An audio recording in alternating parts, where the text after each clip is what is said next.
calls me by the thunder.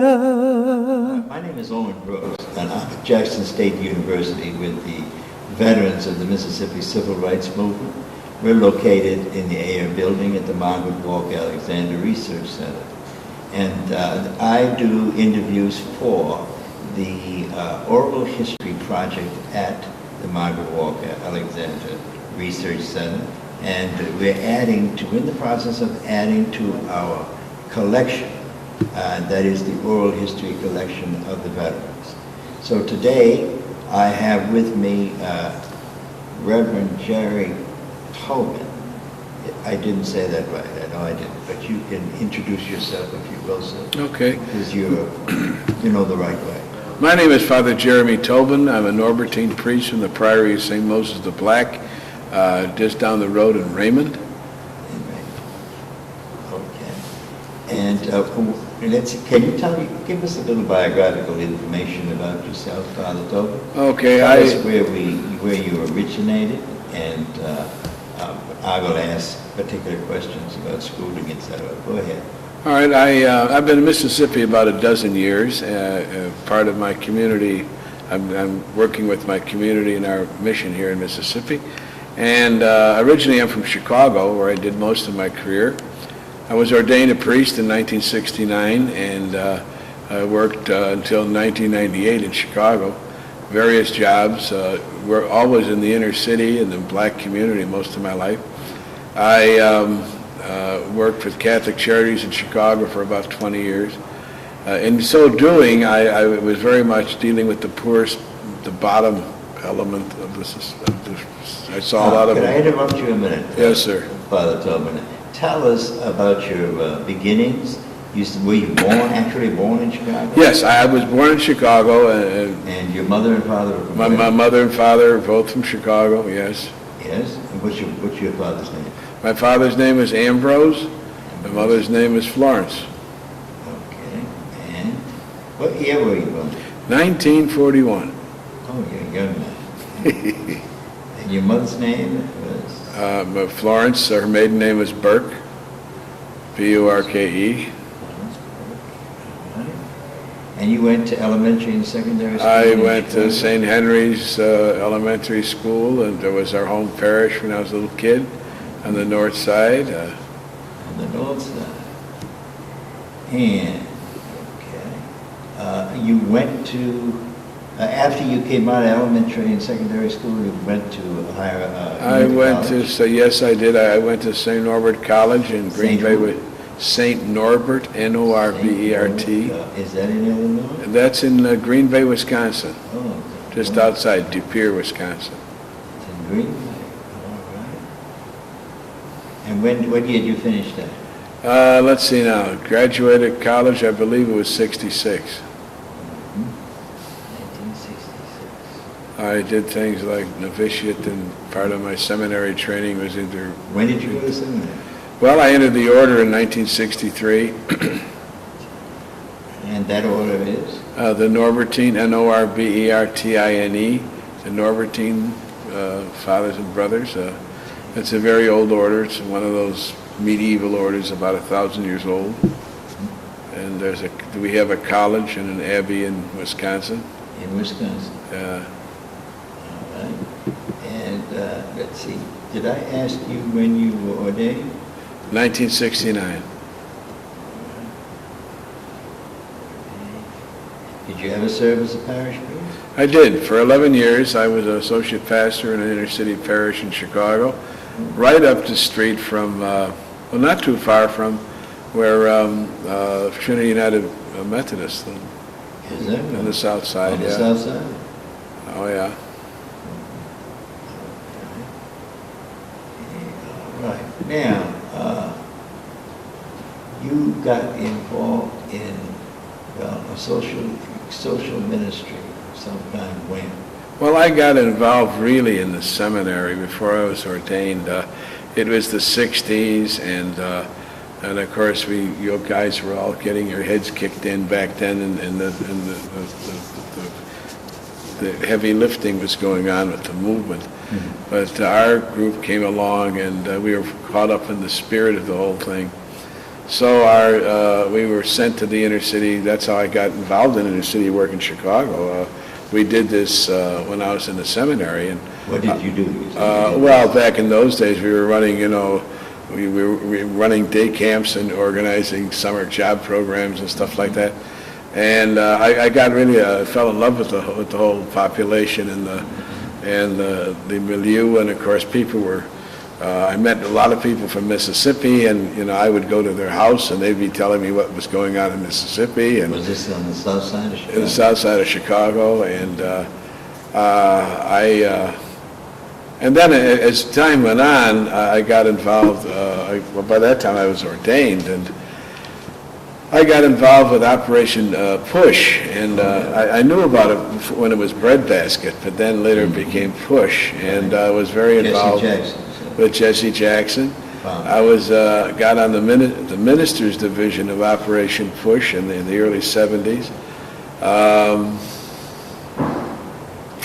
I got involved with some little local causes in Chicago. What did you do with Push? Well, the biggest project I was involved with, they were doing a boycott against Schlitz beer, and Schlitz's history, but this is way back. And we did a lot of work with door-to-door poor people, and I did a lot of work with door-to-door poor people, and we would oftentimes go to court with people. I got involved with some minor court situations, and finally it got to a point where there's got to be a more organized way to do this. So I went and did a degree in social work at the University of Michigan, and got my MSW from the University of Michigan in '81, and then I came back and I went to work at Catholic Charities. And where was this? In Chicago, and I worked there almost 20 years. There it was interesting. I was able to use my clinical skills and also do a lot of interconnecting with other agencies, or we could try to advocate for people, or do a lot of work with family. It was trying to keep families together and improve. Were you associated with the parish while you were? No, I was not. My full-time work was with Catholic Charities. On the weekends, I worked at a parish in the South Side, and a black parish in the South Side at 79th and Jeffrey. And I was doing that when I went to Mississippi, and when I came to Mississippi, our community had that was in 1998. And we had Christ the King and St. Mary's in Jackson, West Jackson. And my first year, I brought the choir down from Our Lady of Peace, and we started an annual song fest, which still is going on over there. And but it was, coming to Mississippi, I connected with a lot of the families of the people I knew in Chicago, and a lot of the stories from the movement days took on new meaning, because they would tell me some atrocities that happened to them. I could go into one if you want, but I went to the house later on and saw where the incident took place. I met some of these people, and we had a big family reunion. This was up in the Delta, up in Marks, and it really got me more. Is that the first place you came to, Marks? No, this is my early years in Mississippi. I'm just telling you this. I was reconnecting with the families I knew in Chicago when I came down south. This one, and but what it did, I think a lot of this is given the experience I had with Catholic Charities, with the blacks, Hispanics, Puerto Ricans, the whole Chicago city urban thing. It also gave me time to do some writing and writing articles. I got involved with various venues to do some freelance writing and about issues of social justice and racial justice and so on. And I'm still doing that. I met a bunch of wonderful people here in Mississippi who really appreciate whatever you got. They appreciate it. and I connected with a lot of activists, which I'm still very closely involved with. And that kind of has really got me kind of energized and keeps me going. How much time you spend in the Delta? How was it, 35 years? Well, no, we never lived in the Delta. When I first came to Mississippi, our community was housed at St. Mary Rectory in Jackson. St. Mary's? Yeah, over on Claiborne Avenue. And this family I knew who came from the Delta back in 1960. And I went up there to a family reunion up in Marks. Well, actually, it was Enid Lake. And it was terrific. We had about tons of people and tons of food and had a wonderful time. But of course, I saw all they showed me, remember when we told you this, when we have to show it, they did. They showed me everything. And it was a really wonderful experience. And another family I knew back in that period was from Vicksburg, and they moved back to Vicksburg. They left Vicksburg in 1940 because they couldn't stand the Jim Crow thing down here, and it was awful. And but in 1985 they couldn't stand the gangs in Chicago, so they went back to Vicksburg. And I was working at Catholic Charities, and we were going to have a 10-inch blizzard that night, and I get a phone call, would you want to come down and visit me in Mississippi? Yeah, I've never been to Mississippi. What's it at 63 and it's sun is shining? I said, you got to be kidding. So I went down there, and that was my first taste of the South, and it was good. I heard all kinds of stuff about Vicksburg, and they showed, this is before the casinos got there. And a lot of, it just kind of reconnected me to the African-American Southern people that I had known all my life, and just kind of further motivated me in the work that I do. So I don't know if I'm going the right direction with this. That's all right. That's okay. You go kind of fast, but that's all right. I wanted to ask you about the Norbertine Fathers that you belong to. There's a group in New Orleans that contacted me. Do you know? Not in New Orleans. Yeah. They said you were a member of the group in Raymond. Right. What is the name of that group? The name of our priory is the Priory of St. Moses the Black. Okay, yeah, that's right. And it's at Midway Road in Raymond. And our community in 1985, we had a chapter meeting up at our abbey in Wisconsin. I was based in Chicago then. And they decided to establish two foundations, one reaching out to African Americans, the other to Hispanics. Well, they set a timeline, and they started the house serving Hispanics in New Mexico. And tell me a little about St. Moses the Black.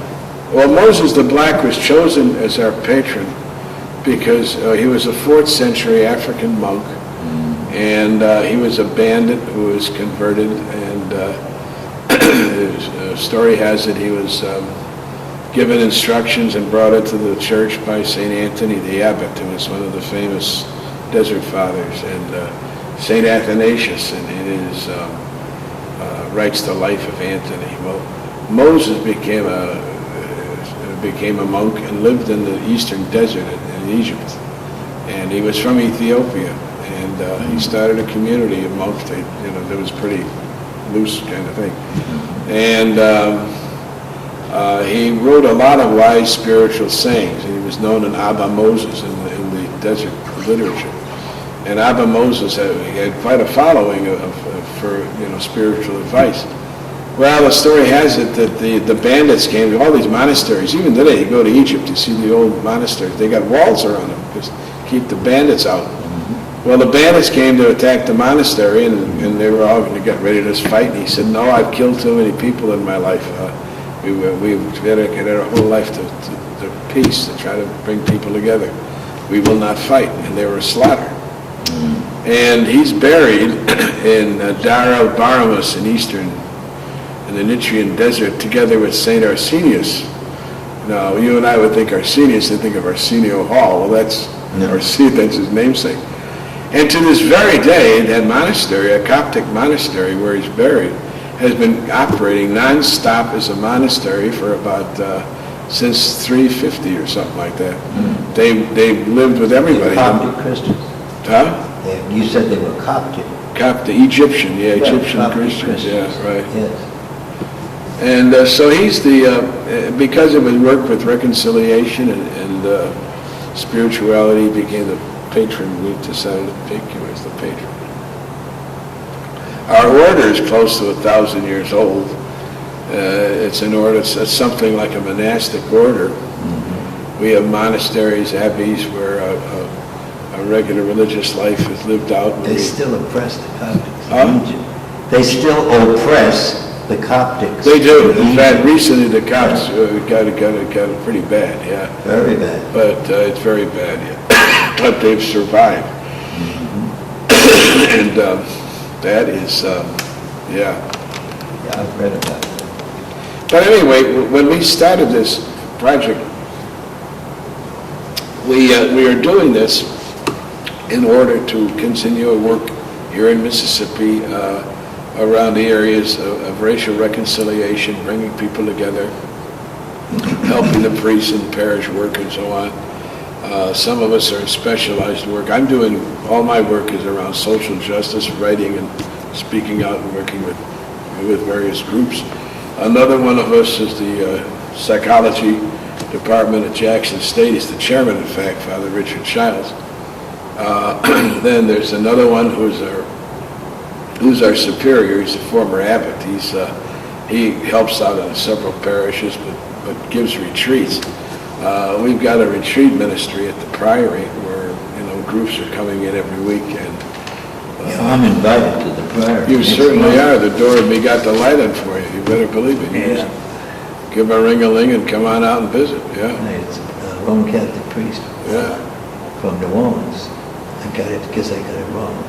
Really? He called me, and he wrote me and said they were very interested in having me come down to He was in New Orleans. Raymond. Huh? Say that again? This particular priest. This priest was in New Orleans. Mm-hmm. If you could tell me his name, I could... Well, I can do it another time. Yeah, because you see, there's a lot of priests that have come in and out of our place who may not be members of our order, but know it, and say, you got to go and visit that place, And... Okay. Now, you have been involved in a lot of different issues since you've been in Jackson, Mississippi. Right. Because I have seen you, I've seen you out and about at mobilizations of one sort or another. Right. Mm-hmm. And you want to talk a little about the things you've been involved in? Well, just the way to frame it, when I first got here, I was given pretty much a free hand to design what I wanted to do. So I was talking to Sister Donna Gunn, who was kind of like the legislative advocate for Catholic Charities here. And since I had worked at Charities at home, I kind of, poked around over there. And she said, they're going to have a meeting of the advocates at noon on Monday. You want to come? Sure. I didn't know what the advocates. I don't know. So it turns out it's Rims Barber and the group over at 921 Congress Street. Mm-hmm. And